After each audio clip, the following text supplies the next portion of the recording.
2, 1. Hey, everybody. Thanks for tuning in to Lucky Lotus Podcast. I'm Jimmy. I'm Brijesh. What's poppin'? So, what's poppin'? A lot of deaths have happened this week. Hulk Hogan. Where were you? I was at India Palace. Yeah. You're just getting right into it. I am. I mean, we're cold opening. Is that what it's called? Yes. We're cold opening. Yeah. Not cold calling. Not cold calling. Hey, could I just have a minute of your time? Did you ever work at not call centers? What are they? I had to call people for a fundraiser for like a Catholic charity school. Yeah. And it was like a donation that kept their tuition lower for the kids that went there. Yeah. But yeah, I had to cold call people and it was brutal. I worked for this trucking company that we talked about. I don't know if we should mention the name of it. No, probably not. But oh my God, I've never seen hell on earth before. And it was that corporate whole setup was so horrible. Oh, yeah. It was so predatory. We play hard. We work even harder. And what gets me is, okay, so the people at the top, they're making bank. And then you kind of realize what the pyramid scheme really is. It's the people at the bottom are the ones cold calling all these little companies. And on top of that, once they make you work insane hours, you have like insane call quotas. And on top of that, if they decide to fire you, they'll take your customers and they'll just distribute them among themselves, or the main person will take them. Welcome to the snake pit that is freight logistics. Yeah, it's but they make a lot of money. The people at the top are making a lot of money. Oh, but yeah. I doubt. Aren't they? Actually, I don't know how much. Stop. I burped. I burped. Okay. I've got gases coming out of every end. There you go. And I've already smelled one other end. No, But yeah, that's my cold opening to cold calling. Well, I hate it. who died this week? Let's start there. You're Yeah. like, so some people Ozzy- died this week, man. Ozzy Osbourne. Ozzy Osbourne. What's your favorite Ozzy Osbourne song? Crazy Train. Crazy Train. I'm more of an Iron Man. Iron Man was good. Ba, ba. Crazy Train was good for the first 30 seconds, and after that, I hated. Mental wounds. Yeah. When they get to the bridge, it's not good. It is not good. It's like the beginning is amazing. It is amazing. Back in the day, if that would have been a 2-minute song, it would have been a lot better. Yeah, and so we're gonna get someone that's like, you didn't see Ozzy in '89 like I did. Dude, he was so rad. I believe, shout out Ozzy, he has a sick mugshot that he got from pissing on a Memphis police cop car in Memphis. Okay, He got arrested in like a Blues jersey, and he's got like Shelby County Jail. He will be missed. Everyone check up on everybody. Everyone's kind of heartbroken over this. What were they saying on Twitter? You got to say it. I can't say it. Oh, check on your white friends. Yeah, this is your Tupac.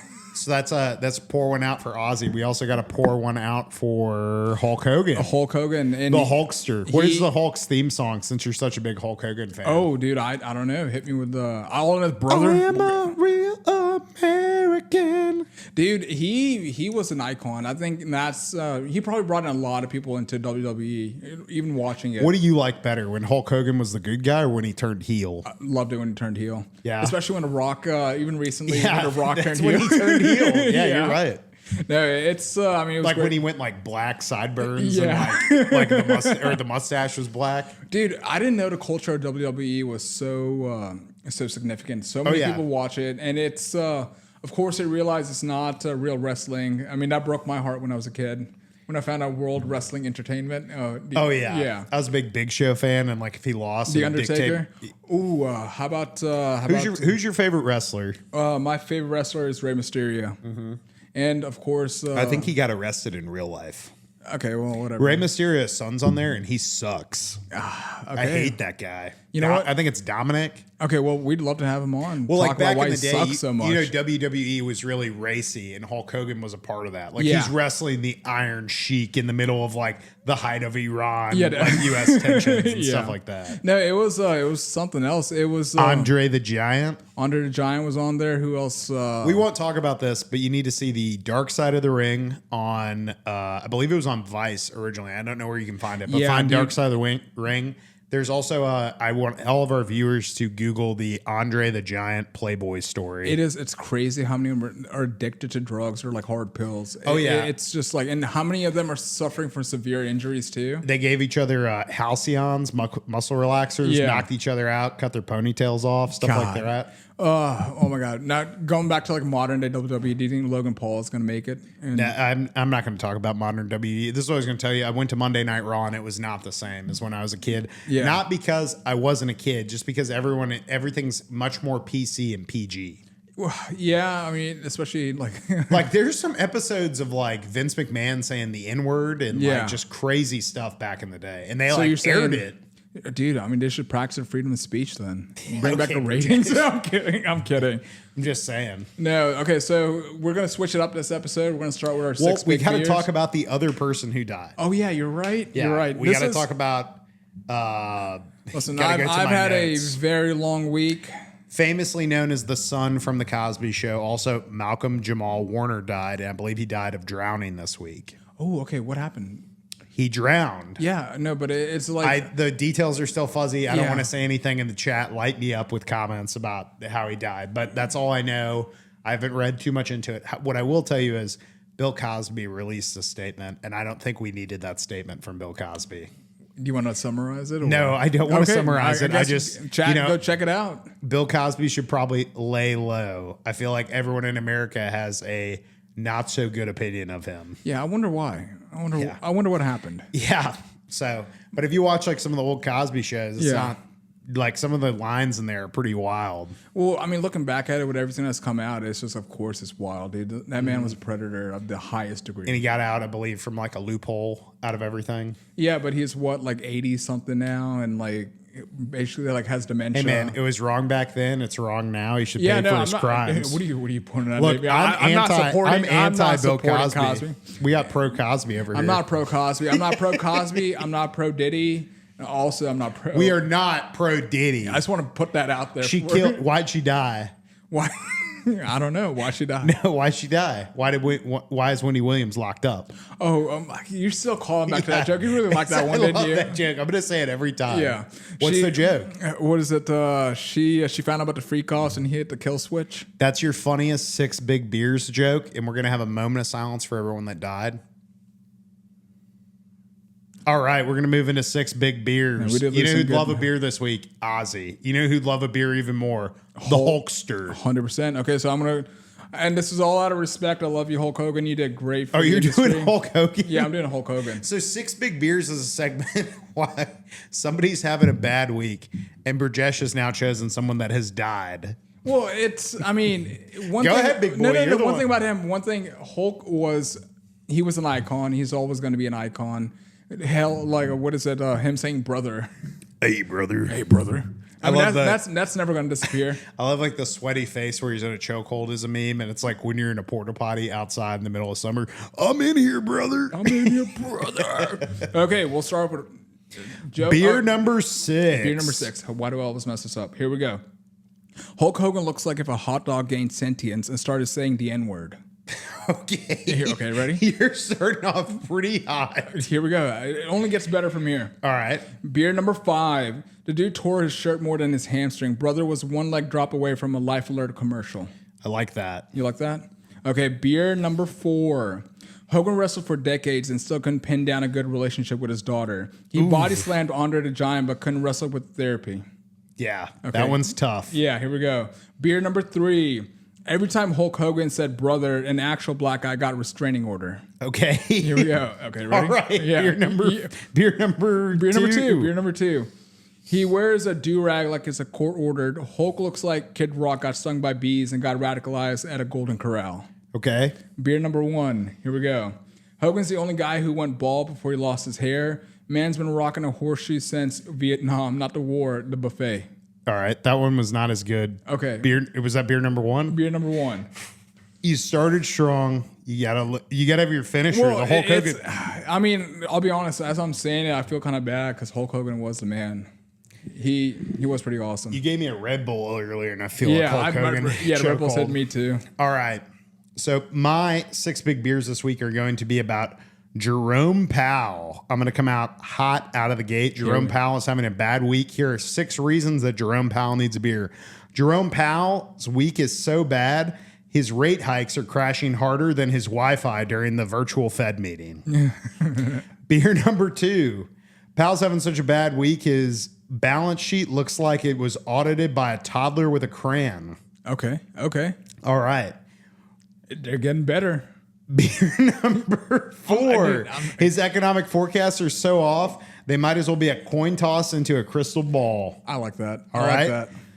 Beer number 3. Powell's week's been so rough, Trump's bullying him over his $2.5 billion Fed renovation like it's a gold-plated money pit, which is just funny because Donald Trump is nothing but opulence for everything that he builds. He is. And I love the backstory you gave me too before we started the pod about the $2.5 billion and why. Like someone was asking Trump. It's gone over budget a bunch of times, and it's again just a federal building for a quasi-federal group and that has no benefit to the American people. Yeah, and then what did a reporter ask him? It was. What would you do? The reporter asked, what would you do in your years of construction experience if a vendor that you had went over budget, a builder? Yeah, like I'd fire him. He said, I would fire him. And then he looked directly at Jerome Powell while they both had hard hats in their hand. But he's getting not fired, but his next May, I think, right? His, I don't know, but him and Donald Trump have a very weird relationship. Like they're an odd couple that's just paired together and then he hates them. But then Donald Trump is so mad that he forgets that he's the one that put him in power. Yeah. So it's just wild. All right. Beer number 2. Jerome Powell's week got worse when Vance roasted his Fed policy, saying they're shakier than J.D. Vance's Epstein campaign promises. Okay, I like that. I like that one. Beer number 1, while Jerome Powell needs a week, he's having a bad week because his money printer jammed and the only thing churning out quick is his resignation letter. Dude, I can't wait. I think once he gets fired, that's when the economy actually is going to start booming. All right, we're going to move into an ad read. I've got this one. I'm going to do Vincent Smith at Remax Experts for all your real estate needs. Whether you're a first-time home buyer, seasoned investor, or you need to move out of your current pad in exchange for a change of scenery, Vince is a lifelong Memphis area native, licensed in Tennessee and Mississippi. He can help you navigate this tricky market like an expert, all caps. Call Vince, your trusted friend in real estate today, 901-240-8274 anytime, and he will take great care of you and treat you like family. You can also find Vince at Vince Smith _ Mid-South Realtor. Vince Smith _ Realtor. And Vince has been really happy with me. We got the name right. We got the... I think I've messed up his Instagram handle, but we know what it is. He will be tagged right here. We'll be right here. But whatever it is, dude, I'm just going to make more promises that Brijesh has to edit and post. I can't wait.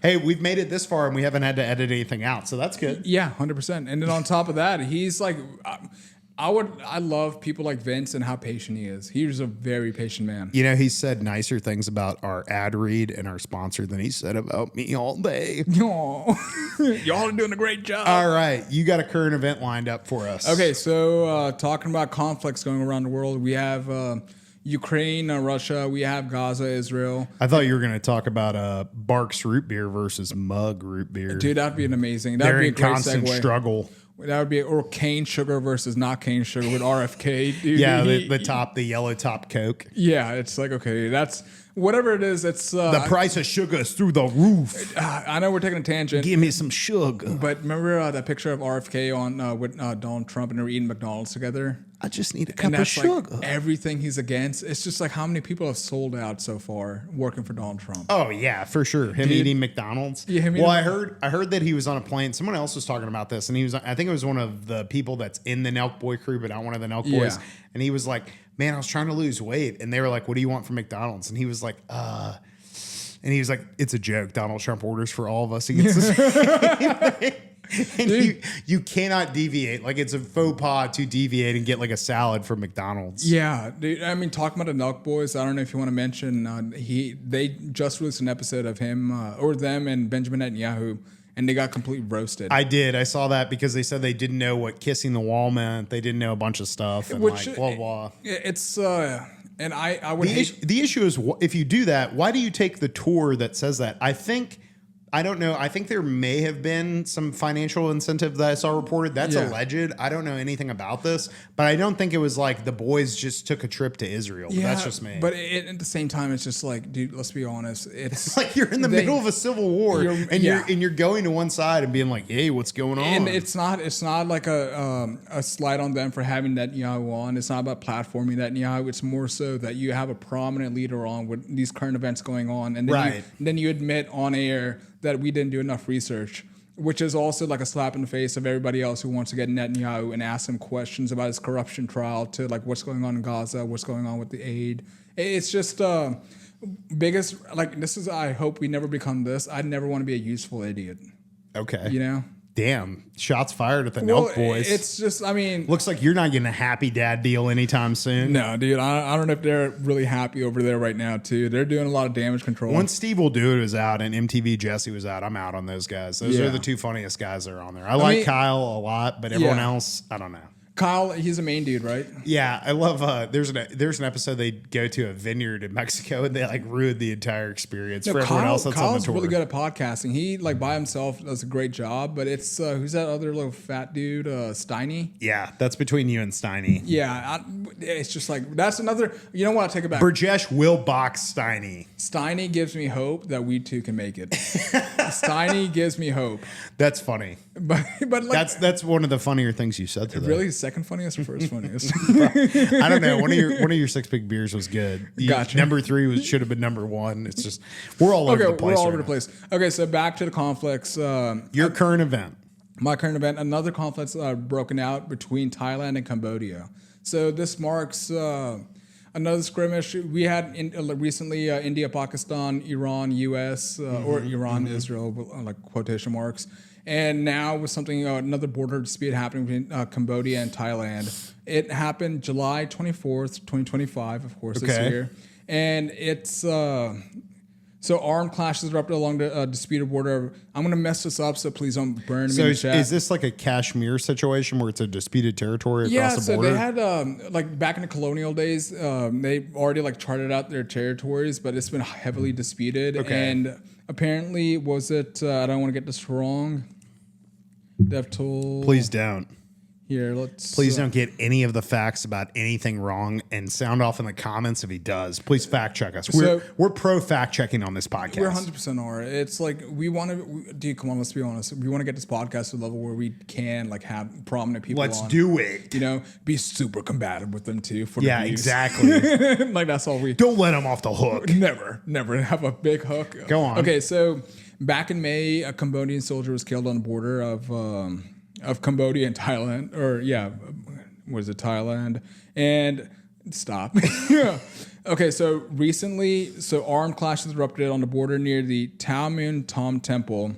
It was a long disputed area, and Thailand used F-16 jets and drones as retaliatory strikes, and over 11 to 14 people were killed, including civilians and a soldier. How does Thailand have F-16 jets? They have like rolling blackouts in Bangkok all the time. Iran had F-16 jets. We sold these jets to everybody. They have rolling, whatever. I mean, even. Okay, Lockheed Martin, pro Lockheed Martin. No, I'm not pro. I mean, pro military industrial complex. Yeah, keep that economy raws and brawl. But it's more so on the fact that like, is this a legitimate dispute, or is this just like two factions? Because a lot of phone calls were released between the PMs of both countries, and there's been a lot of political fallout, and this was orchestrated in a sense that this isn't really an actual dispute. I mean, it's 2025, and you're still disputing over like borders that really. I mean, think borders matter? Are you suggesting that this is like a fabricated event?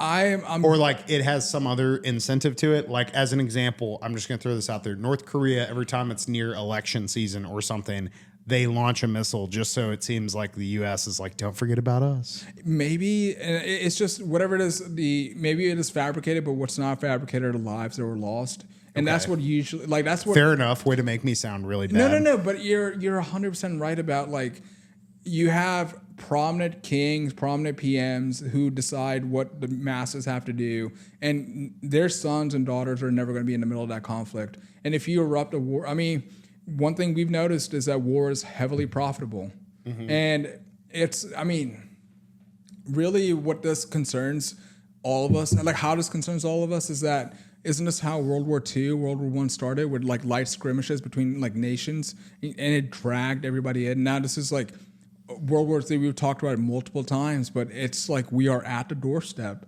I don't think we're done with Iran. I don't think we're done with like even the battle between Russia and Ukraine. Recently, a phone call got leaked between Trump and Zelensky saying, "Hey, bomb Moscow." Like, what are we talking about here, dude? Like, what's... Yeah, I think it's more along the lines of like everything seems really important in our lifetime because it is our lifetime. Yeah. And things are kind of myopic, but like, I don't think this will be a story in about like a week or Hopefully. two. Just like when we released the clip about the 12 days war with Israel and Iran. And then someone was like, what war? It's over. Hopefully they put a pin in it because it's like, hopefully they put a pin in it. You said it like it's a task on your secretary's desk. Like, why don't you put a pin in that, Tim? We're gonna take care of this. Because it's like even now, like Israel's attacking Syria, like still attacking Lebanon. And it's like, there's no way they're done with Iran. Even Iran came out and said, you didn't destroy all of our enriched uranium either. Yeah. So that region's not done. Operation Midnight Hammer, come on. Dude, those bombs were devastating. Devastating. And the fact that he had the audacity to say it's over now, which I'm happy it's like, quote unquote, over. All right, what else you got about this conflict? Dude, it's still ongoing. It's only been, it's only been like 2 days, like since this has been released. It's only been not July 25th, July 24th is when this happened, and it's someone's gonna roast you in the comments for getting the day wrong. Come on. What was that in Greenwich time? Greenwich time in World Standard Time. It's not a good time. Yeah, exactly. All I know is it just sucks to see another conflict starting to erupt, and especially in the Asian countries too. Everything's really volatile there anyways, and most of our products, our shirts, everything comes from there. It's just weird. Textiles come from there. Not all of our products Not come all from of our there. products, I want to fact check you right now. No, thank you for keeping me honest. Thank you, chat. But it's just like, dude, my biggest gripe with all of this is just put the guns down, dude. Put the guns down, baby. I know Summer of love. it's so easy to say, but it's just it's too hot. It's too hot. It's for this. way too hot for this. We got rolling blackouts here. Yeah, it's got to be hot in Cambodia and Thailand. Oh, dude, I'm not jealous. I thought you were gonna hit me with the Dead Kennedys. Do you know that from Guitar Hero? It's a holiday in Cambodia. This is a big singing episode for me. If you guys haven't heard, it's about the Pol Pot, the dictator there in Cambodia, and it's by a band called the Dead Kennedys. It's a really good song, Holiday in Cambodia. It's their most popular one, made famous by Guitar Hero. Dude, I'm just more sad that we're not going to get that vacation in Thailand like we planned. Yeah, like we planned. Burjesh was learning Thai to learn Thai. This is a side tangent. Burjesh wants to know, how can you say, where is the ATM in Thailand? In Thai? How many times do you think you should go to Thailand in your lifetime? 0. I will not go to, I don't know. I just don't know, man. I have no ambition to go to Southeast. I have an excuse to go. I went to South America, and I just had a much better experience in South America because of the exchange rate, everything's cheaper. There's red meat, like it grows on trees. It's just a good time. What did you go to Argentina? Where'd you go? Yeah, I went to Argentina and Uruguay. Oh, dude, that's awesome. I would love to go to Argentina. If you have not seen the Anthony Bourdain video about Montevideo, you need to watch it and just do everything he does. It's like there's a sepia filter down there, and you're just like, everything is brown.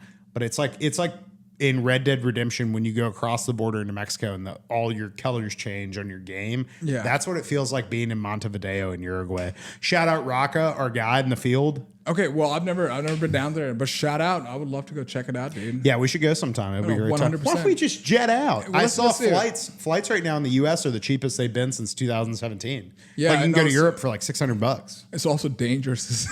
Oh, well, yeah. Dude, I don't think anyone's like, Americans, come on. No. It's more so, not Jeff that. Bezos ruined it for us. It's the actual airplanes themselves, dude. The Boeings. The aeroplanes and the night skies, like a shooting star. Like a shooting star. Can I really get a wish right now? But take the B.O.B. verse.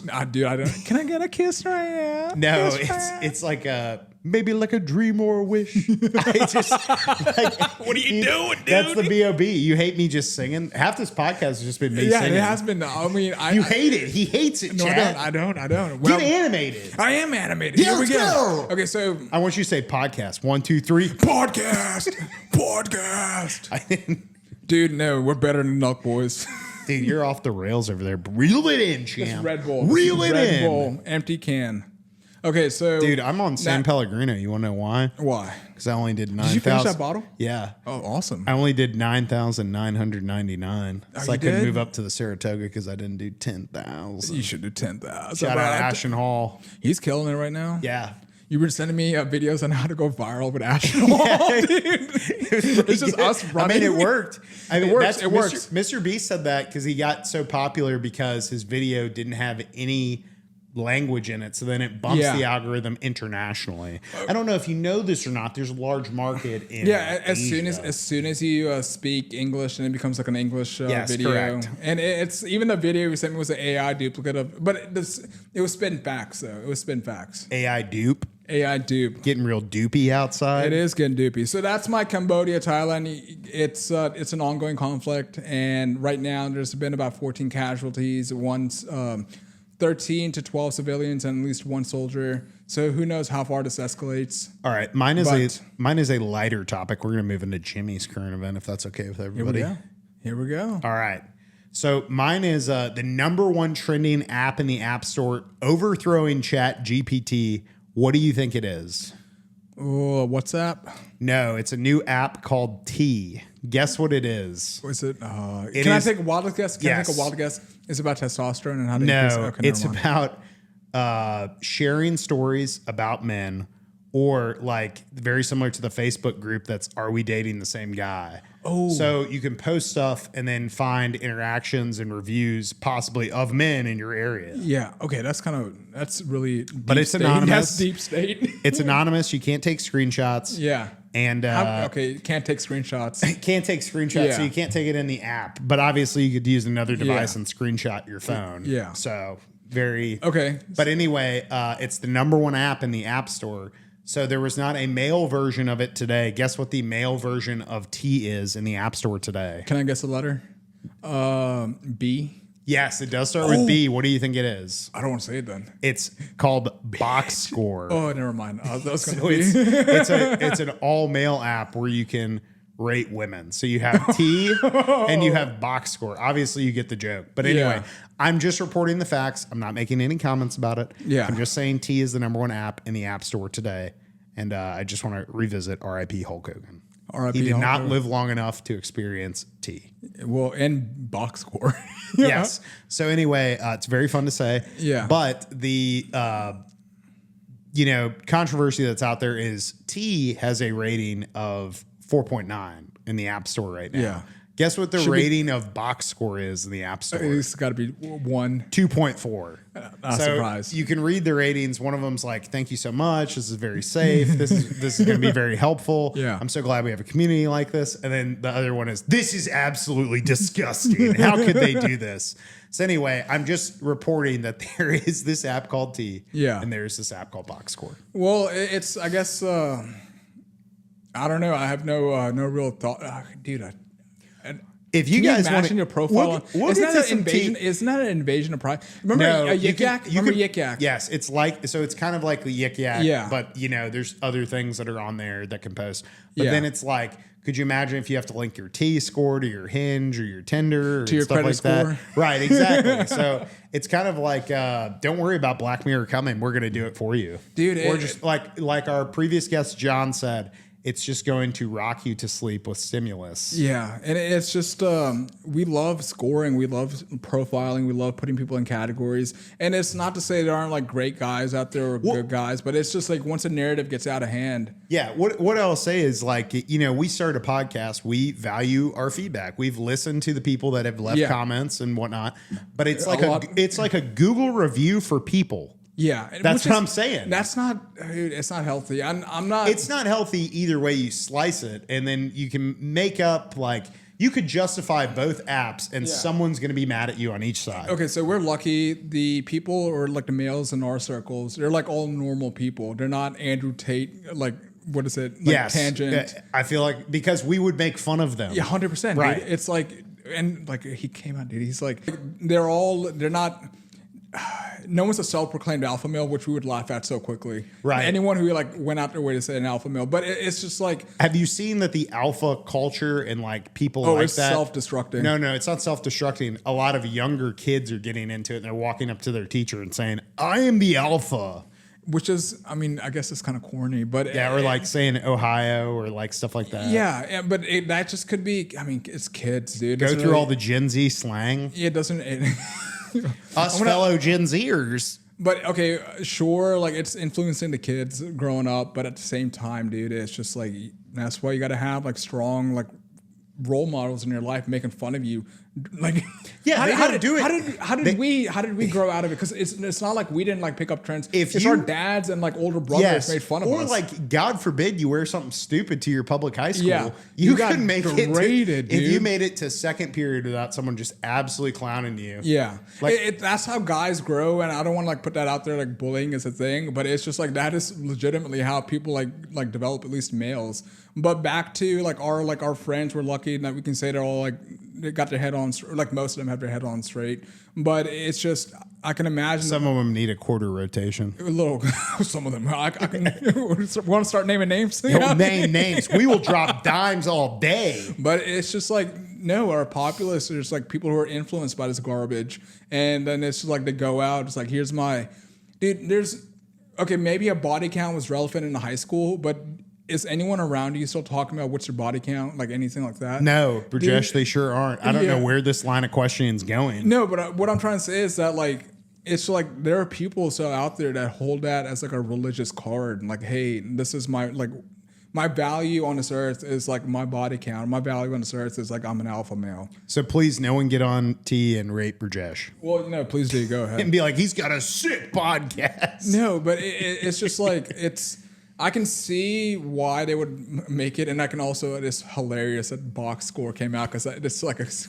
Well, they didn't have one. What are guys? We're ultimate trolls. We are trolls. What was crazy was like if you asked Grok to develop box score or like an app like that, it said this violates my terms and service. But if you asked it to develop an app like T, it would be like, yeah, absolutely, I'll do it right now. But dude, it's the funniest thing. What animates guys? It's like.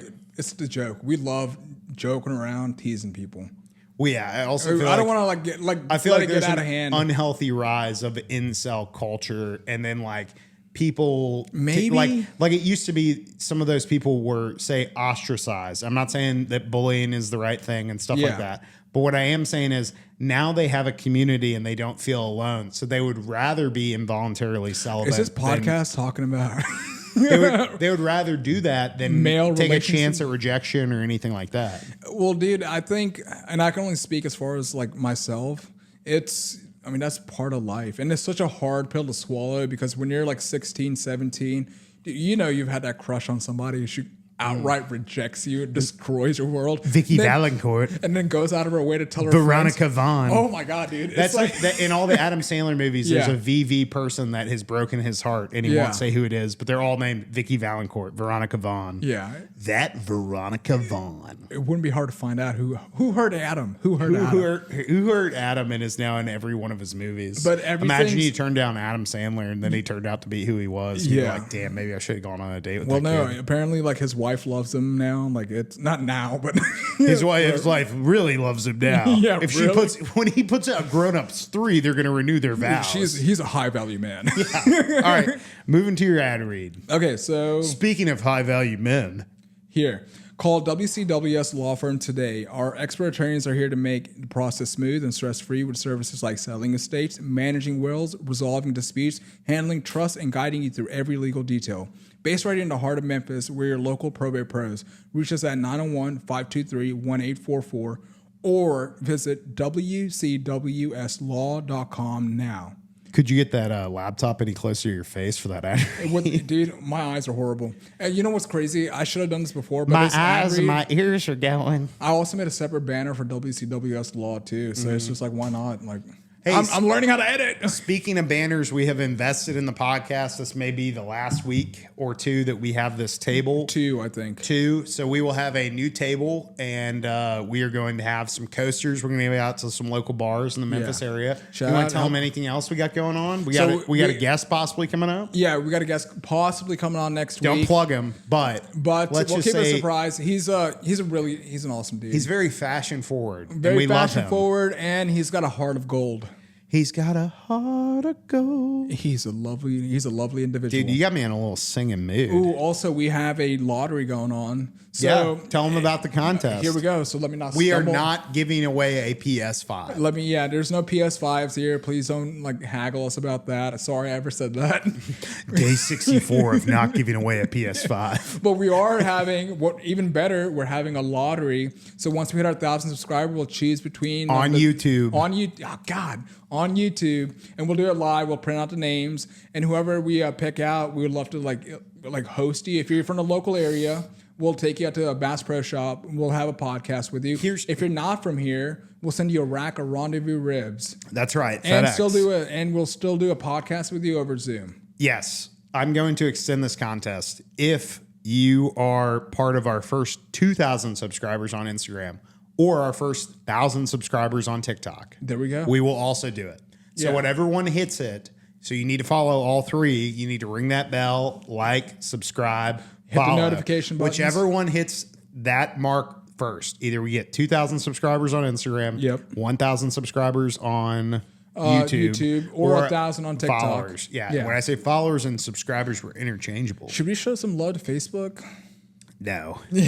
Yeah, that's down with you, Zuckerberg, poaching the talent of Silicon Valley. Steve Jobs is rolling over in his grave. He is, dude. You took his playbook. You want to hear my Steve Jobs joke? Hit me. All right. Okay. No, Steve Jobs said, if it's the last thing I do, I will beat PC. Well, I think he didn't do that, but all right. You don't get it. No, I don't get it. I'm not okay. Well, someone will get that joke. Okay, but it's Microsoft's kind of like corporate wise, it's everywhere. I guess we know why.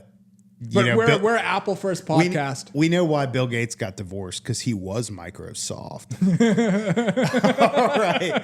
Shout out the contest. Subscribe, follow us on all 3 platforms. If you want to talk about why Bill Gates... No, we do not want to talk about Bill Gates. That's why we're going to move into My Roman Empire, starting with Brijesh. Okay, so My Roman Empire. Now, this deals with something that happened not a long time ago. Okay, tell me about it. Happened during World War I. No, this one, you know the story too. Tell me about it. 1914, it's December, and Christmas is rolling around. Set the mood. So you have, this is actually... 65 million people have been deployed by this point. This is the bloodiest battle that's ever happened. Not this specific battle. Keep going. Trench warfare. I want to look up the population of the Earth in 1914 sure, go ahead, figure out how many people percentage-wise are in World War II. Yeah. Or World War so I. During the span of World War I, 65 million individuals were involved in it. And why it was one of the deadliest wars in human recorded history is because this was the first modern war that we've actually fought, and people going into the generals had no direction of what we were doing. It was a trench warfare. You had modern weaponry like machine guns, mustard gas, artillery, heavy artillery, and there was no clear objective. The war was so bad. This is why the Geneva Convention was invented. Yes, it was horrific. Out of the 65 million that were involved, 21 million were wounded and 20 million died.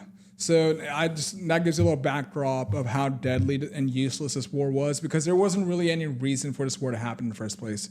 And it kind of set the stage for World War II to happen. We can talk about it another time. All right. But so you had the British and the French on one side, and then you had the Germans on the other side. Okay. And this is December, the night before Christmas. And everything's silent, and there's not a whisper during the Great War, because they wouldn't have called it World War I. Yeah, okay. Why are you the Great War? Okay, so during the Great War, and on the other side, they start hearing Germans start singing Silent Night. And of course, they don't speak German on the other side, but they hear the tune and they start singing along. How does Silent Night go? I can't be the only one that's singing. Silent Night. Oh my God. Okay, continue your story. Okay, so that happens, and then out of I don't know which side said it first, Germans or the British, but they said like don't shoot, and then men started coming up from the trenches and going to no man's land, and this is basically where no man's land can be more than like, dude, how like long would a no man's land be? It's crazy to think as far as our driveway is. That's what the embattled area would be, and then like in between the two trenches of the opposing sides, you would have like catastrophic like kill. Like you still have bodies still dismembered in the middle, and these people like got out of their trenches and said like don't shoot, and they went in and retrieved the dead. They buried the dead together. They shared gifts. They shared truce. Like it had like a Christmas truce. What was it called? It was like unprompted. It wasn't like in any official truce. It was just like that night. It was like Christmas night. Let's all like not fight and let's all come together. And then the next day, so how do you go back to your trenches? And it's like you're getting orders to like shoot artillery at the other side. And that's how the candy cane was invented? That's how the candy cane was invented. But no, it was just like another call to like how we have like modern day warfare going on right now, but the humanity still existed between both sides to like share that one night. That there's something deeper, like even though we're like not like don't share a border or anything like that, you're still a human being and I'm a human being. It was just a testament to like humanity itself, even though this was the bloodiest war in human history. Okay, there were 1.8 billion people alive in 1914. You said there were 60 million people? 65. 65. So I think that's 3%. Is that right? Yeah, and it's just, again... Are you just nodding yes? I mean... I think that's 3%. 3%-ish, 3-4. Well, you're the one why don't you look that part up too? Keep going. No, I'll do it. I'm your quant. You just stop. But no, it's a beautiful story, and it like resonates even to this day. Just you have useless killings for no reason. It's just realizing the shared humanity. I don't know. It's like I know not everything is solved by love and peace, but at least a common understanding of another person's humanity should be considered. So are you wishing all these wars that are breaking out right now, they would just have one day of peace? Yeah, one day of peace and just a little realization, because who are the aggressors? What do you think happened to these people the day after when the generals found out that, hey, they had a like quote unquote a truce? That was not like directed by their heads. I think 3.6% of the population was involved in the World War I, the Great War. Yeah, and I mean that's significant numbers. I have seen this a ton of times in history books, in Instagram, and like a bunch of stuff that's like, oh, listen to this crazy clip. I have seen historians dispute this though, saying it was not friendly, like nobody was speaking. And I saw that movie because you're like looking at people that you're going to kill the next day. It's not like the war ended the next day, right? They started fighting, and that's the craziest thing. It's like they were called back because you basically committed treason. And they the next day or the days like coming afterwards, you would hear artillery strikes, and they would tell the other side, hey, this strike is coming, move your men to this area, or move your men into these bunkers. And then eventually at the end, all the units were called back, and they were tried for treason, or some of them were sent back into a war. But this was not what generals wanted to happen. What is the World War I movie that's shot all in one continuous frame? That's like won a bunch of awards and stuff. It recently came out. There's I think it's 1914. It's called 1914, or it's Dunkirk. I forget which one. Maybe Dunkirk. I don't think it's Dunkirk, because isn't Dunkirk the one with the blimp? Maybe. I know Dunkirk was shot by Christopher Nolan. He would probably do something crazy like that. I gotta look this up. What's your favorite World War I movie? Why I look this up? 1914. What's your favorite part about it? My favorite, you already like told you my favorite. I like part Fly Boys with James Franco. That one's pretty good. You know what? I like Inglourious Bastards, my World War II documentary movie. That's even though it's a fictitious movie. No, I still love the. I love this movie that's shot in one frame because it starts with him sleeping under a tree, and then he's got to run through a battlefield at the very end to give a message that this is an ambush and they need to get out of it. That must have been Dunkirk. Then he falls asleep under the tree. It is. Shot in one shot, World War I movie, famously edited. What do you? Yeah, that sounds like Dunkirk. 1917. I knew it was a year. It wasn't 1914. It's directed by Sam Mendes. It released in 2019. Dude, it's pretty crazy. They're making a war movie about 100 years later. But it's still relevant to. Okay, what's your favorite war movie Go. Saving Private Ryan. I like 300. Dude, what's your favorite quote from 300? Don't kill the messenger. You killed the messenger. No. We'll fight you from the shade. Yeah. That was, I mean, dude, that's got to be a badass quote. It's like our arrows will block out the sun. And then one of the Spartans is like, we'll just fight you from the shade. And it was just like, or I guess my favorite quote from 300 would have to be where it says, what is your profession to all the Greeks? And they're like, I'm an artist. I'm a sculptor. And he's like, what is yours? And they don't even reply, dude. I love that. Yeah. That whole movie, who's it? Zack Snyder shot it. Mm-hmm. And Big Zack Snyder guy. Dude, I love Zack Snyder. If you haven't watched Justice League, the Snyder Cut. Amazing. It does it. Oh my God, dude. Is he the one that just directed the Superman film? No, I don't think that was James Gunn. I haven't seen the Superman film. I heard it's amazing. But I thought he directed the one that was before the James Gunn one. He did. And it made way more money than the James Gunn one. Dude, that's the one where they shoot Superman in the eye and the bullet falls off of him, right? I think so, but I don't know about the box office. Like I know Superman right now is just like ripping. It's doing amazing. It's getting great numbers.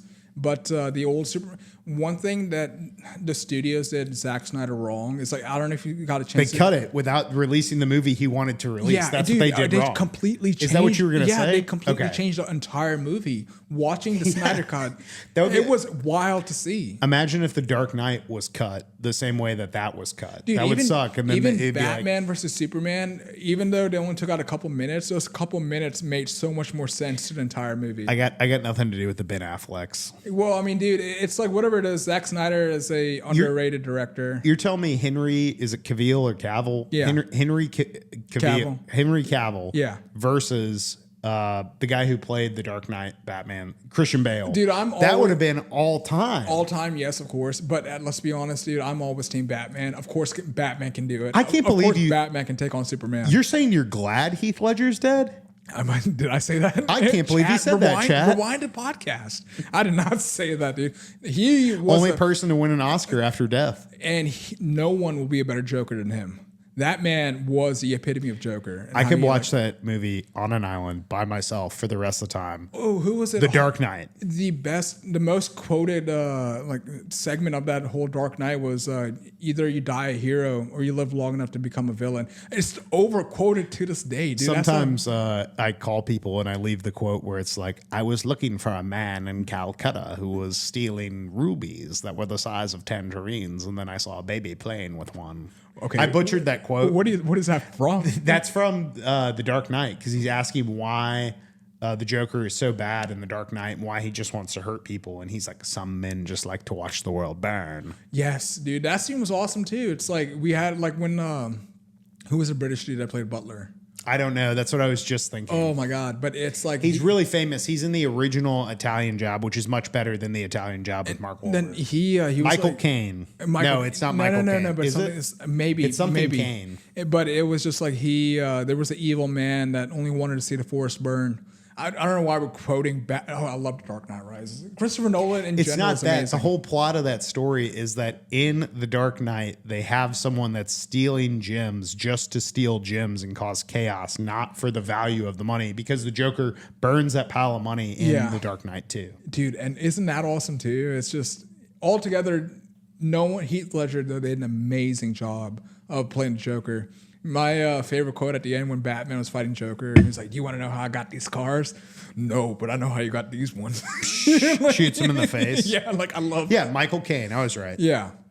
Alfred Pennyworth. Alfred Pennyworth. Okay, so I don't know what that was. My Roman Empire. We went all over the place. My Roman Empire is going to be about Amelia Earhart. Today is Amelia Earhart Day. Oh, okay. I don't think today is the day. Happy Amelia Earhart Day. Today is not the day. Yeah. Happy Lee Ferguson Day. Happy Amelia Earhart. Yeah. So Amelia Earhart, what a queen. So obviously she's famous for being lost. No one knows what happened to her. Did she get lost in the Bermuda Triangle? Did she get abducted by aliens? Our Ancient Alien episode will be coming out soon. Yeah. We're still tuning it up. Yeah, dude, there's a lot of editing. You just got to tune it. Just edit it, baby. All right, so here are 10 interesting facts about Amelia Earhart that I looked up. Today is obviously the day that honors her. There's a big theory right now that we were talking about before the pod that Amelia Earhart died. She crashed on an island. I believe it's been almost proven that she was eaten by crabs after she died from this plane crash. Crabs are vicious. Imagine. You like that, did you? So basically, she was a very tomboy of her time. She hunted rats with a .22 rifle and changed gender norms across America. She was not just a flyer. She had her own clothing line in 1933 in the middle of the Great Depression. Ooh, okay. Yeah. In 1922, she shattered records by climbing the world's tallest altitude by a woman at 14,000 feet. That's badass. What do you think her first plane name was? Earhart. The Canary, which she bought after working odd jobs.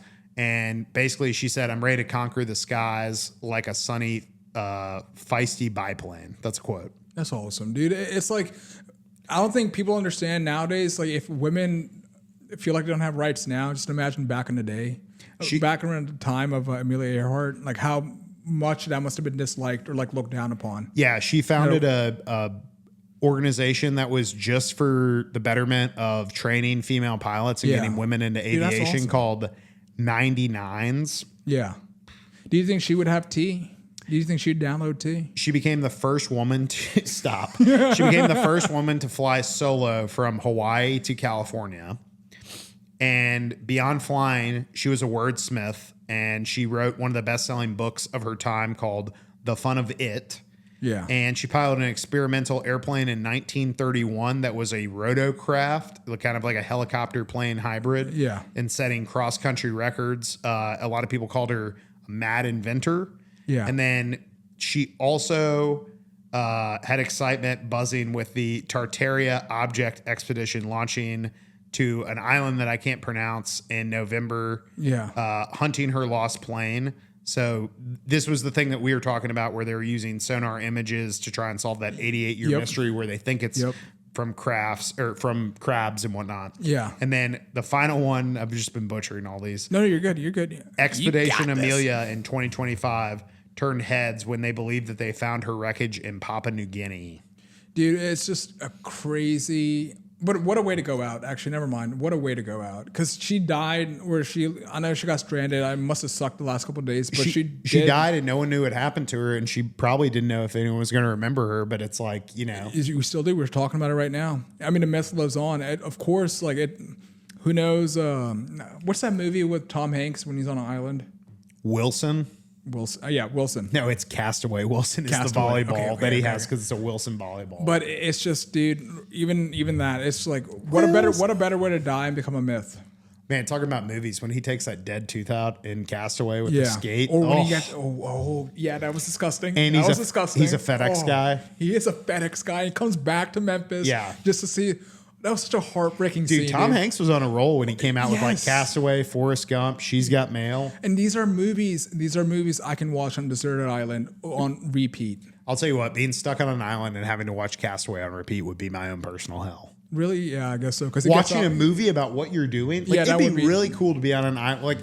You know what? I would watch Batman. I have someone at my work that's going to an island, and it sounds really cool until a natural disaster breaks out or something. And you're just stuck on an island. When you have no emergency services left. Yeah, exactly. I mean, you're just taking a chance. You're taking a gamble. It's got to up your life insurance score. If you get life insurance, they ask you, hey, are you going to go to a remote island and go skydiving? That's got to increase your T-score, though. What do you think? Dude, that's Amelia Earhart. Happy Amelia Earhart Day, everybody. Happy Amelia Earhart Day. Shout out. Hey, moment of silence for Amelia Earhart. All right. No, dude, it's she is a legend, man. She was a maverick of her time. She set a lot of trends. And it's just, I don't know if we take it for granted now, but having heroes like that are pretty important, especially for somebody growing up in a pretty oppressive area or era. Yeah, I would agree. I just made a blanket statement. One could say she's a real girl boss, but thanks for tuning into the podcast because you're talking to two boy bosses. Oh, there we go. And we're going to move into boy bossing too close to the sun. This is a segment that we like to do where we flew a little bit too close to the sun, Icarus style this week, and got burned. Okay. Do you want to go or you want me to go? You go first. All right. So my boy boss moment was I was at Home Depot this week, and I have a rental property that I buy things from Home Depot from time to time. And I like it because I can export all the data and file my taxes and write stuff off my taxes for the rental property. So anyway, I was getting some stuff for the rental property, and it should have taken about 15 minutes. And Jesus, I get to the register, and if you have a credit card, which I do through Home Depot, they will check you out for you and take good care of you. And you put your number, and you get a PO, and it shoots to your Excel sheet, and you can export it. Anyway. Yeah, nice. All the deets, all the nitty-gritty. I get to the register. I have 4 things in my basket. And the lady goes, why don't you go ahead and put in that phone number, boss? And I was like, I have a QR code for you to scan on my phone. And she was like, right, but it would go faster if you put in your number. And I said, then why would they develop an app with a QR code for me to put it in my number? Yeah. So this is the classic, like, hey, self-checkout's open. I don't want to bag my own groceries. Do you want to bag your own groceries? I don't want to pay to bag groceries that I have. It's a whole reason I go to the grocery store. I will stand in line because I am not bagging my own groceries the same way that Kroger is not giving me tips. Yeah, there so you go. I am furious at this point, and this lady is furious with me because I will not punch in my phone number, even though I have the code pulled up. So this is the equivalent of like, here's my Kroger card, and the person goes, why don't you punch in that number, boss? Okay, that's kind of that's BS. So I was mad. I go, I'm not doing it. You're going to scan this code, and I am not doing it. And the lady was like, you're just not going to put in your phone number. And I go, you're just not going to scan this QR code? Yeah. And she went, and started throwing what I bought into my basket. God, like putting it in a bag. And you only have 4 things, Put it in a bag. So I get done with this. I've spent $65 on 4 items, which seems to be the new $20 in this America. Yeah. Post-COVID. Yeah. And inflation, baby. At the end of this, she scans my phone. She has not talked to me the entire time she's throwing stuff in my basket. And at the end of this, she has to ask me what my PO job code is. Yeah. And I was like, it's this. And she was like, have a blessed day. But it might as well have been an F you the way she said it. Yeah. And context matters. Man, it drove me crazy. Dude, I mean, that would drive anybody crazy, especially when it's like you have an app specifically to do this function right here, and it's going to be quicker on both of us. Yeah. So, you know, at that point, it's not like you didn't have the QR code out. I had the QR code out the same way you have out a shop card at any of these stores that give you discounts for scanning your card and selling your personal information. So, okay, if we're going to talk about retailers, I got one. This didn't happen this week, maybe like 2-3 weeks ago. This is or is not your boy bossing too close? This is my boy bossing. Okay, all right. Because we're family, we're related, so I'll take their boy bossing too close to the sun because this is just infuriating. So we have to buy a lot of groceries for the restaurant, and we're at Costco, and my brother and my dad were at Costco. They're checking out groceries. And we've done this multiple times. It's like the people at Costco know who we are because we come in with crates full of milk, different things that we need. You're a flatbed family. Yeah, You're not messing around with the cart. We're not. This is. Are you rolling 2 flatbeds or one in the Costco? Retail. It was like we have an understanding. But are you rolling 2 flatbeds or one? 3 flatbeds. 2 with flatbeds. 2 people. 2 flatbeds in a cart, and I'm pulling the cart. Oh my God! I'm pushing the flatbed. So we y'all have are a lot balling. of groceries. Well, I mean, y'all aren't going to spend less than $2,000 every time you go. But it's still cheaper than having like Cisco or somebody else delivering the food because they will do so many upcharges here and there. So it's a lot easier. A delivery fee, a light glove fee, yes. A lift gate fee. And if they forget to like pack something, we'll get it to you next week. It's like, dude, we need it this week. That's why the food tastes so good. Yeah, so we do our own. We do our own. You say shopping. what you want about Costco. They got fresh stuff. They do, and it's amazing. We love the produce. It's just like it's a great store, but the management that day was on something. Already when they pull up to the cash register, they're talking like, hurry up, we need to get this done quickly. And it's like, it's not a couple items. These are a lot, like hundreds of items that you have to scan. Well, do they want you guys to take everything off and put them on the belt? My dad's old, and it's like he can't do it. So my brother was like lifting things here and there. So this is all your brother's fault. No, it's not. No, it's like my dad like noticed like she'd scanned too many times. It's like the bill's gonna be way too like big. So they're like, okay, like we're telling them this like over and over again. It's like you've like mis-scanned us. And then the manager comes and started accusing them of stealing produce. And it's like, even my brother and my dad were shocked. Like, what a jump. We haven't even left the restaurant. At that point, I like to just drop how much I spend at that store per year because you get cash back. Yeah, yes. And it's like, so basically, first of all, it's so offensive to say that we're stealing from you, even though you see us every single week. I'm going to say it. Do you feel like that they got profiled? Oh, 100. You know what? I'm going to say it. I'm going to say, yeah, they got profiled. And it's, my brother is like, okay, you know what? Like, I can't believe you said that. Takes him to the car just to show him that there's nothing in the car.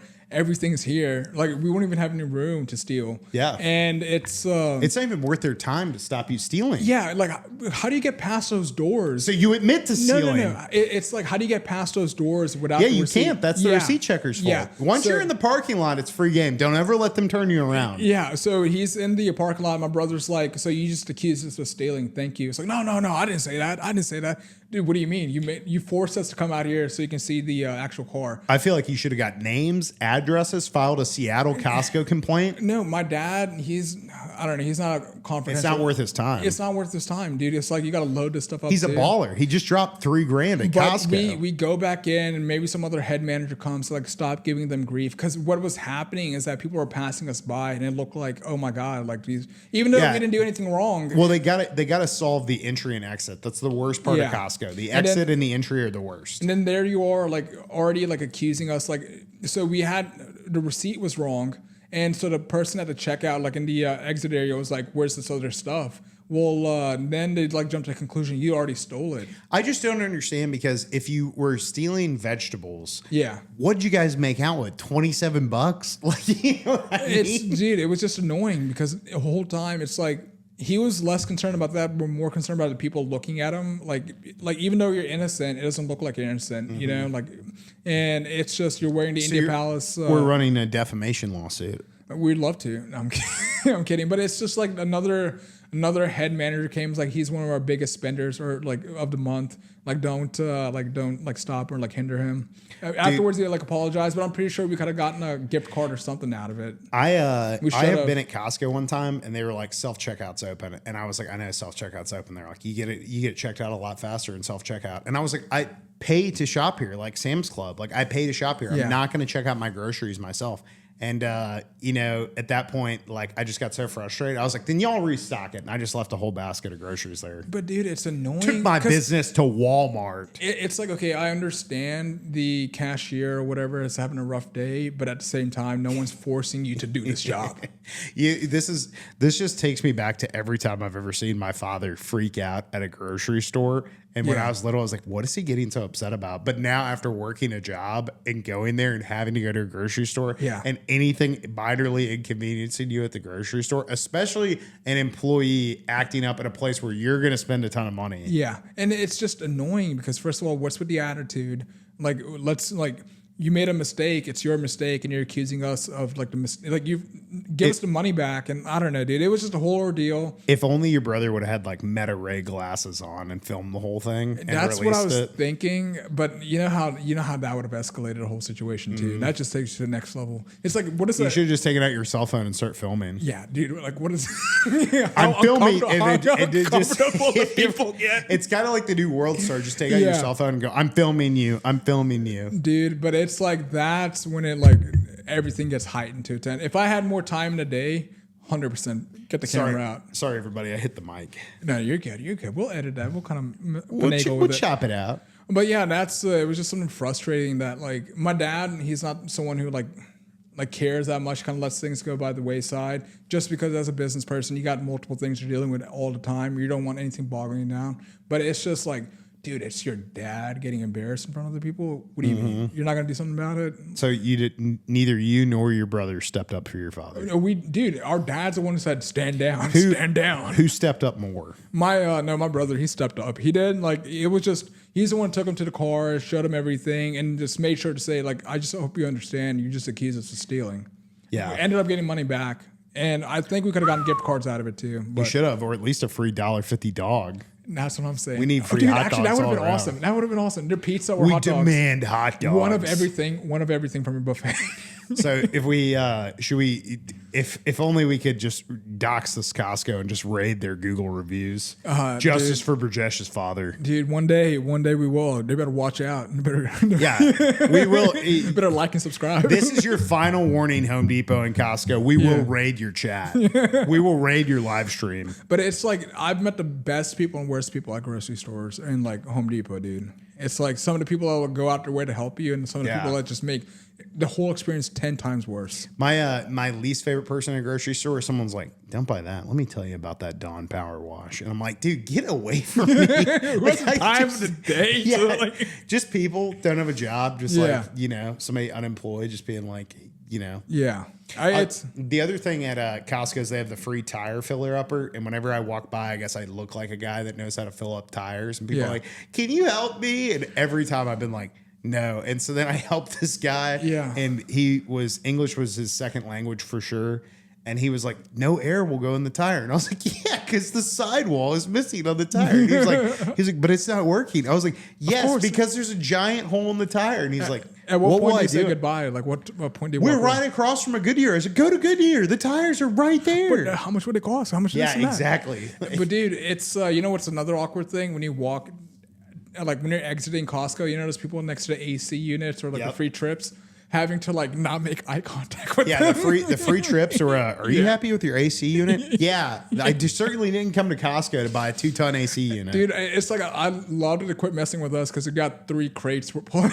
I don't want to talk about my AC, dude. I just want to go home. The other one is at the Costco I go to, they sell cell phones there. They're like, hey, can I talk to you about AT&T today? Yeah. And it's like it's an MLL, like a multi-level marketing scheme. Yeah, 100%. Not AT&T, the company that is selling the AT&T services. Dude, it's so crazy how many people get caught up in that. Good way to get out of that. Hey, have you heard about Comcast? Yeah, I already have Comcast. Yeah, I already have AT&T. They have nothing to say. Yeah, 100%. And then no one even like mess with, I guess my dad, that's how frequent of a shopper he is. He always plays English as my second language, even though he speaks English perfectly. I just put in my AirPods. I can't do it. Dude, no one blames you, man. It's, that's our retailer like stories. Boy bossing too close to the sun. Boy bossing too close to the sun. Tell us who had the better boy boss story this week. Dude, definitely you. We'll find out. Let the chat sound off. Yeah, you're right. Brijesh. You're right. We're trying to get engagement. You're not supposed to be like, not me. Not me, man. All right. Me. I got a good story. I'm all Bass Pro'd up today. For those of you who don't know me, my name is Jimmy. I spent 45 days in the Bass Pro Shop in Memphis, Tennessee, which is a stainless steel pyramid. I'm dropping it. I don't know if you've ever heard this story, the whole thing. No. You're about to find out. Okay. Wait, you know what? Let me just give you a little preamble.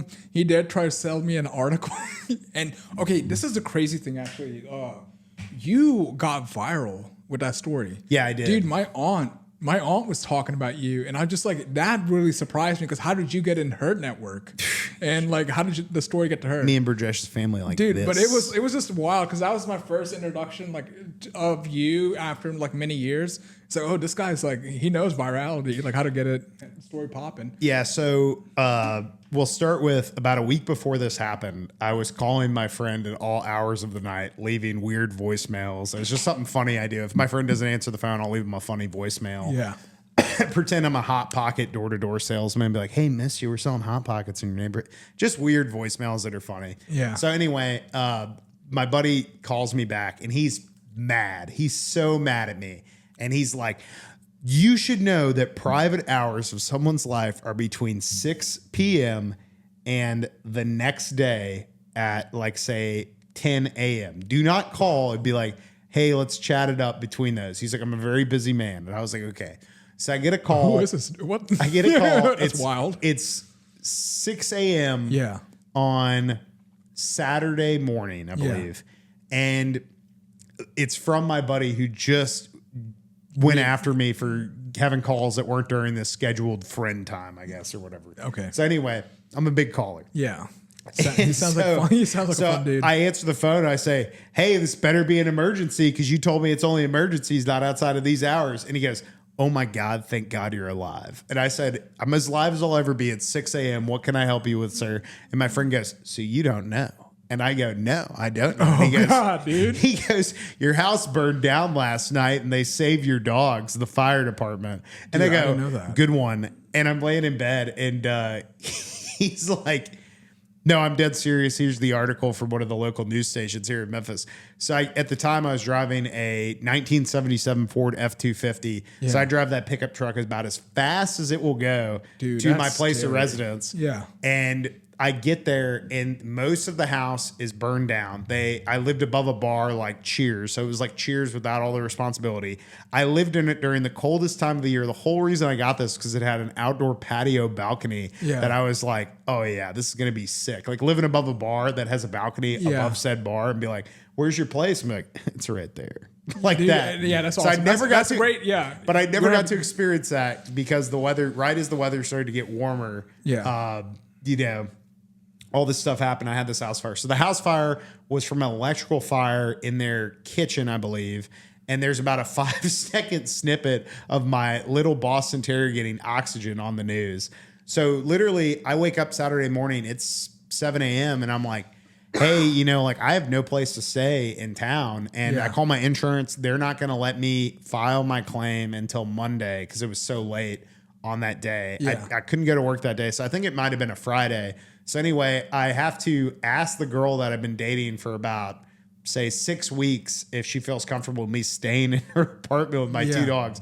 So me, my 2 dogs, literally they just threw up all over her apartment for an entire weekend while she was at a bachelorette party. Yeah. And so she gets back and she was like, so what are you going to do? And I was like, I don't know. I got to find a hotel. So I start calling every hotel from South downtown to North downtown. And so every hotel is like, no, we don't take dogs. No, we don't take dogs. No, we don't take dogs. Finally, I'm like, well, I guess I'm staying at the Bass Pro Shop. Yeah. So I call the Bass Pro Shop and they're like, yeah, we take dogs. I'm like, okay, well, I'll probably need to stay there 2 weeks. My landlord said that he'll be able to take care of this in 2 weeks. So they give me some special rate on it. So I'm staying there for 14 days. Well, 14 days comes and goes very quickly, and I'm living inside a tourist attraction like the Eiffel Tower or something. Yeah. And for those of you who don't know, Memphis has a stainless steel 1/3 replica of the pyramids of Giza downtown that just happens to be a Bass Pro Shop that has alligators. Like? What were the views like? The views were terrible. They're absolutely terrible. I was looking at an unfinished section of the highway that was a mistake. So I'm looking at I-40. Yeah, nice. The highway. And my only other option is to stay on the inside of the Bass Pro Pyramid,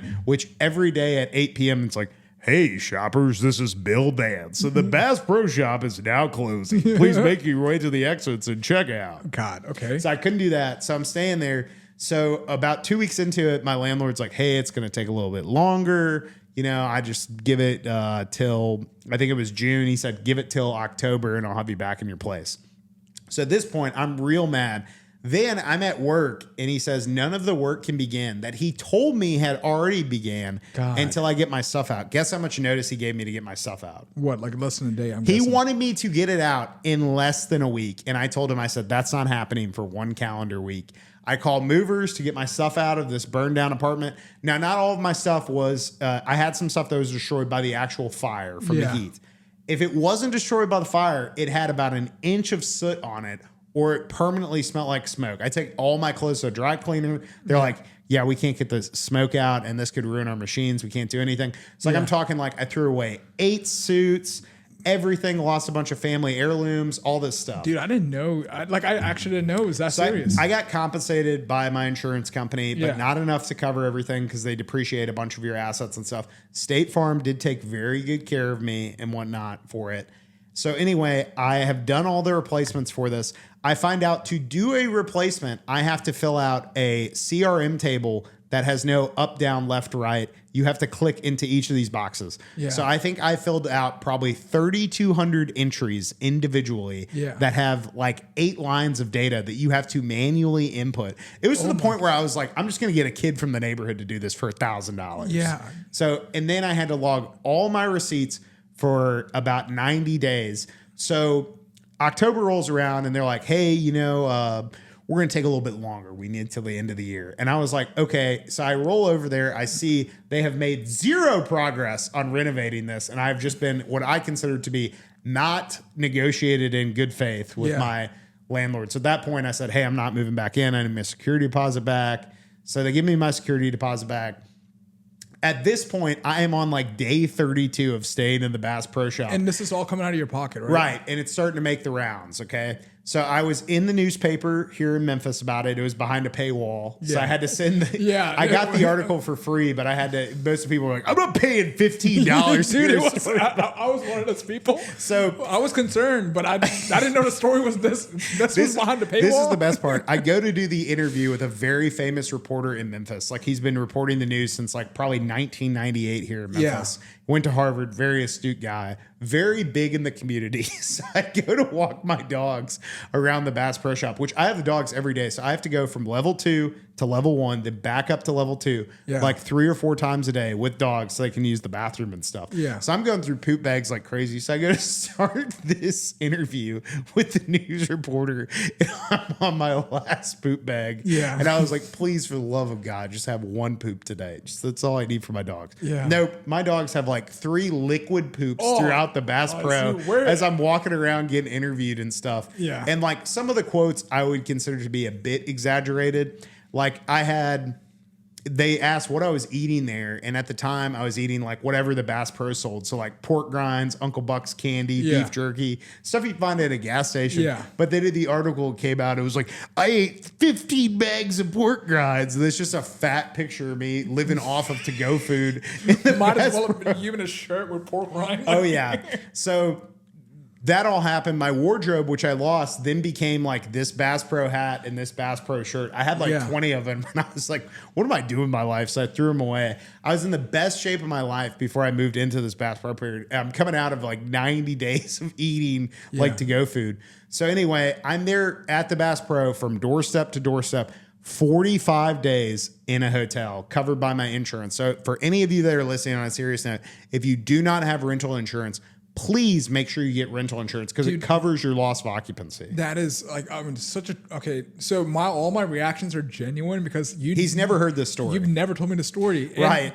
That really, like, if I ever like decide to move out, insurance is so important. The Bass Pro treated me really well. And what I want to say is the people of Memphis did not treat me very well. And here's where it gets nasty. While I was at the Bass Pro, there were over 10 cars broken into in the parking lot. Okay, yeah. At the Bass Pro, there was an Indian wedding on the 3rd floor where people were sitting in the car with 2 grandparents and a child, and someone stole the car with the people in them and dumped them in a North Memphis not-so-nice neighborhood. Oh, my. On top of this, while I'm at the Bass Pro, they are having an outdoor TikTok convention, and everyone in that convention is staying on the 2nd floor. I get home from eating with my girlfriend at the time, who became my girlfriend after she let the dogs stay there and whatnot. So her big quote is, when you thought it was just going to be a Hinge date, now his dogs are humping each other in the back of your car. That really, if that doesn't battle test a relationship, I don't know what will. So we come home from getting dinner. I have my dogs with me. I go to walk my dogs. I go to let outside. I get back to my 2nd floor, and there's a 3rd story bar on the 3rd story, which is the terrace where you can see the river and whatnot. And I shit you not, there are about 8 crazy Southern white guys, shirtless, running around like crazy on my floor. And I'm like, what's going on? There's a guy on the 3rd story in a yellow shirt covered in blood with a gun. You got to get out of here. And I was like, there's an active shooter in the Bass Pro. And they go, yes. And I was like, we got to get out of here. So I look at my girlfriend, I look at my dogs, I say, I'm not getting locked in the Bass Pro Pyramid with an active shooter. So we go to the elevator. I shit you not. We get out of the elevator. There's 2 elevators. I look to my right. The other elevator opens. Who do you think comes out of that elevator? Dude, that's wild. The guy in the yellow shirt covered in blood who for sure has a firearm on him. So I do an active shooter. Yes. Was this in the, oh my God. Okay. So then I go, what the hell is going on? I just look what is going on? I go, oh my God, it's him. What do you yell? The guy takes off running outside where he is met by about 20 cop cars who catch him. But then the Bass Pro is locked. Like the elevators are locked. I can't go down there. So I'm in the lobby where like there's cops on the outside. The shooter is on the outside. They have locked the doors and we're all just like fearing for our lives inside the Bass Pro. Okay. Which is not a comment about the Bass Pro. It is a comment about how dangerous it is right now to live in Memphis. That is actually, okay. So come to find out, at about 5 o'clock in the morning, there is this huge commotion in the hallway after they have caught this active shooter inside the Bass Pro Pyramid. I am informed by the hotel staff at the time that this was not an active shooter. This guy was trying to defend himself because the group from the TikTok outdoor convention was talking shit to this guy, and the guy brandished a firearm to defend himself after he got jumped by all these TikTok people. So then all these TikTok people that were in the hotel that do this famous thing on TikTok for outdoors that were there for a convention at the Bass Pro, they were either asked to leave or they were arrested because they were part of this incident. So I got home at like 8. I couldn't get back into my hotel room till 10. And then at 5 o'clock in the morning, they start throwing out most of the second floor that I lived on at the Bass Pro. Did he like kill anybody? No, he didn't kill anybody. No shots were fired. He just brandished a firearm and threatened someone, which is a crime. So that blood was his own, I'm guessing. Yes, that blood was his own because he was getting jumped. Oh, and dude, that sucks. Now, this is all stories from the hotel. I don't know who the aggressor, I don't know who anyone was, besides what I have heard from the hotel staff and what I witnessed. But what I can tell you was there was an active shooter inside the Bass Pro when I stayed there for 45 days. You're not going to sit there and ask questions, dude. And I chose not to tell that in the articles that were published about me for staying in the Bass Pro because, one, I do not consider that to be Bass Pro's problem. Yeah. I don't want to shop somewhere where I have to go through a metal detector every time. Yeah. And then, 2, this had nothing to do with me staying there and how grateful I was for staying there. But I do want to hold the Bass Pro accountable. My TV did not work the entire time I was there. Dude, it's... what year was this? This was 2 years ago, 1 year ago. This was 2023, 2024. Okay, so that's like... Because I remember like whenever we decided to start the podcast too, you kept saying, oh yeah, I had a lot of equipment, but it all burned down. Yeah, I had a ton and I had to claim I was in the back of my mind, oh, that's convenient. Dude, I didn't know it was this serious. I was claiming some weird stuff just because I was like, dude, just give. So like when you have an insurance fire, they can do 2 things. They can just say, we believe you. We believe that you have these possessions. Here's a check for this amount of money. Or they will nickel and dime you and make you put in all these entries. So I got nickel and dimed. Yeah. Had to put in all these entries. So I just started putting in weird stuff that was like stained underwear number 1. You got to 3,200 items. Value $6.09. But it's slightly used. I hope this never happens to anyone, but just the idea that you lost everything. Right. And so what I'll tell you about this story is have renter's insurance. That's what I will tell you from the story. If you do not have renter's insurance and you rent a property, you're an idiot because your landlord more than likely is not covering your possessions, and he certainly is not going to cover your loss of occupancy unless he has caused the fire, in which case you would have to take him to court, which is something I did not want to do because what am I going to do? Spend $10,000 in legal fees to get $40,000 back?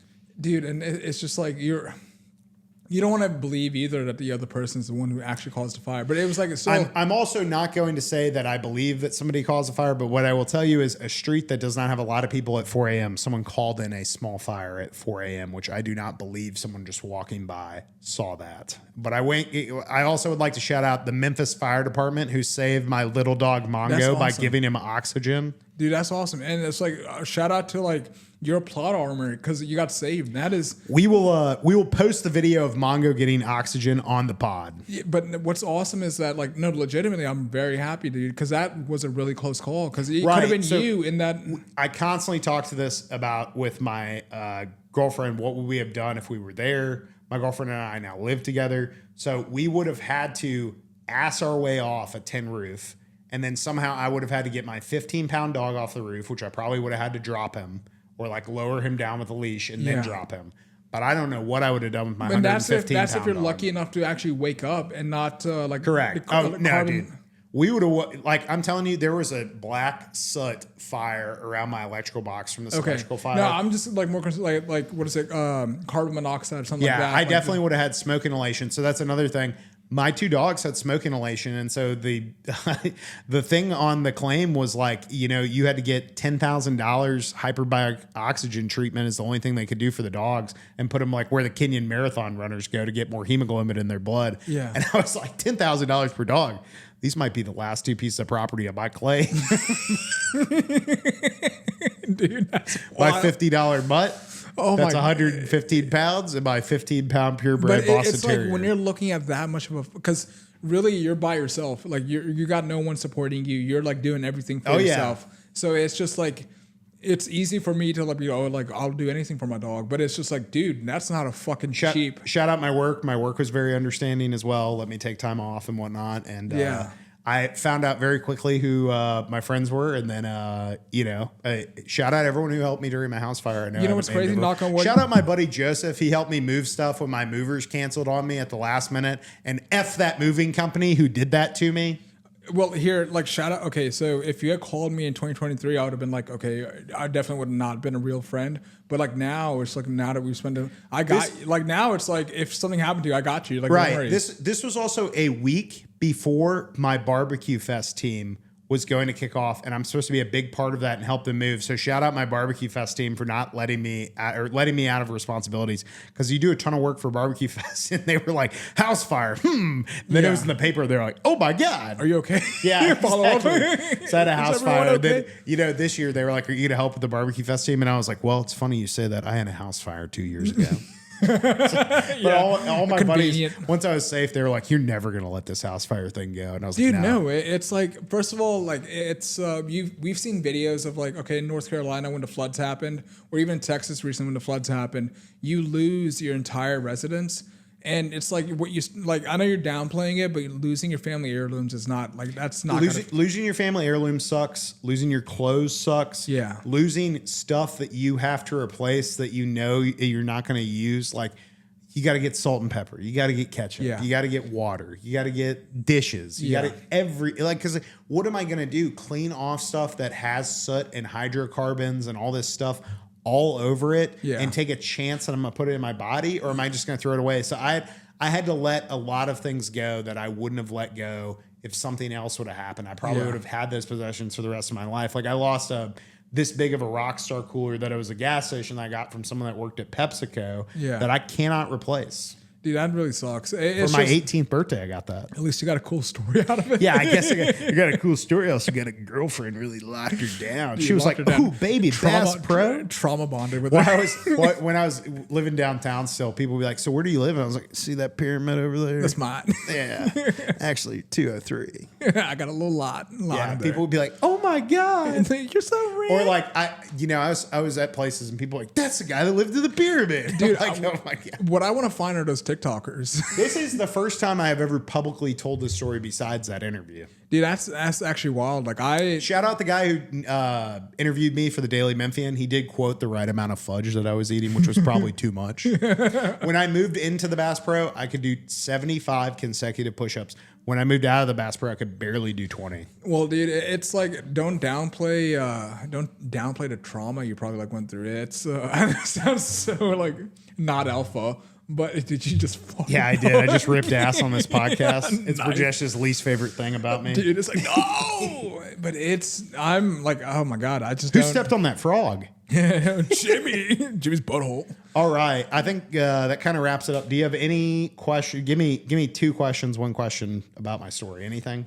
Well, I mean, dude, I got a bunch of questions. If you guys have any questions, please leave the comments in the video. I will answer every single question as Dash the Indian guy. Dude, first of all, like, how much of an ass do you think I am for not asking you sooner about this? This is not even like... I was saving it for a good episode. I wanted to make sure this thing worked out. I was hedging my bets on you. Dude, this was... Wasn't sure if you were committed. If you were going to have some pod fade. That's a joke. I know, but it's like we've been. I don't know. Well, before you called me about the podcast, which would have been 7 months later, it's not like we had a weekly relationship. No, we didn't. Like, and I would just suggest dirty names for Indian restaurants. Yeah, which who knows? Maybe shout out one the day. Geese Spot, the hardest restaurant to find. But no, legit, it's like I didn't know it was so recent ago, and then it's just you're right. Like, who knew this was going to actually work out to like where we're actually doing episodes? Because it's like even now you're getting. I don't know if you want to talk about this on the pod. Even now you're getting like calls. Now people can see that we're like actually doing a podcast. Yes, that's right. And it's just like there's a lot more that goes to it. Even when the podcast didn't start, when we didn't have the room set up, we are turning down advertisers. We have people that we just don't want to advertise with for ethical and legal reasons. But we would like some sponsors. If you are a big sponsor, Bass Pro, I'm here, baby. No, and it's just like one thing's for sure. Like it's we are an open orifice. We're an open orifice for podcast. All right, what is your one last question? One last question. Okay, let me just finish this. All I'm trying to say is this: it's like you're 100% right. We didn't know this was going to work out. I mean, still in the middle of making it work out, but it's just like I do know for sure you are 100% committed, and it's hard to find. It's a lot easier to say that let's start something. It's a lot harder to actually do it and keep it continuing. Last follow up through the fire and flames, a lucky Lotus spawn. Last question: what was your favorite hat that you got from Bass Pro Shop? Definitely this green one. Yeah. The black ones are cool, but I like the green ones just because it feels hunter-esque, and it also just really profiles me. Like if I walked into a gas station and said, "Where's the bathroom?" People would be like, "Okay, I know what this guy's gonna do." I know where he's from. Clean up aisle 6. I know who you voted for. Where's that bathroom? Hey, I'll tell you. I will end it on this. The guy who interviewed me asked me what the least favorite thing I liked about living at the Bass Pro Shop is, and this is in the article. And I said, I for sure hate the people of Arkansas that come there. Because when I walked in, I was just trying to go to my hotel room. Yeah. And they would look up at the Bass Pro and they would look at this aquarium and they would look at the live alligators and everything in this stainless steel 1/3 replica pyramid downtown. And they would be like, "This is fancy." And like, they wouldn't move. And it's just like, it's like a wall of like a family of 15 and strollers. And I'm like, but like, it was like some people from Arkansas would come over there and it was just like bamboozled. No, it was like they were seeing the pearly gates and they're, "I have died and I went to heaven and God wears a Bass Pro hat." Dude, don't sell them short. It is impressive, the aquarium and the facilities they have and stuff. I was not thinking it was going to be that. I thought it would be like a Kmart or something inside the Bass Pro Shop. They have a shooting range there. They have an archery range there. They have a custom duck call range there. They have a dog section. They sell guns, ammo, and like with boating repair and everything too. They have, I believe, 2 restaurants. One at the top, the one at the top sucks. That's why you're eating there with us for this contest. Well, I mean, we'll take you there for the photo op, but then we'll take you somewhere good. It's got a shuttle, so if you stay there, you can shuttle anywhere downtown for free. Awesome. It's like a personal Uber. They have their own app. Yeah, well, I didn't know that. That's awesome. Yeah. Well, dude, I recommend everyone staying there for 3 days. That's it. They also shout out they have an unlimited buffet breakfast at the top, which I do not tell you about. It's $20. It's everything you can possibly think about in a buffet. And I can tell you, that's also a reason I gained weight because I ate it. If I was there 45 days, I ate it about 30 times. God. Oh my God. I mean, dude, if you're paying $20, it's like you're gonna take full advantage of that buffet. $20 is not. Stop that, dude. Stop that. Okay, so this whole podcast is turned into one big fun. Yeah.